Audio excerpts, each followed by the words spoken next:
Hello friends, today I come back, my all with friends. Let's learn small sentences in Dimasa. Ang irha aro papinma, I shall come here again. I shall come here again.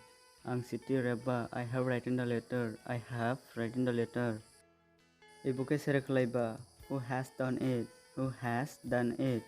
Sumbonini laisi, which is your book? Which is your book? Ibu kolom sereni, who is this pen? Who is this pen? Ning sumuklaiba, what are you doing? What are you doing? Bo oraha arotamindu, he would go there again. He would go there again. Bo siti rebba, he had written the letter. He had written the letter. Ode sereklaiba, who had done that? Who had done that? Sumbolaisi ani jalangka, which book was mine? Which book was mine? Boklom sereni jalangka, whose that pen was? Whose that pen was? Ang smuklaiba, what I was doing. What I was doing.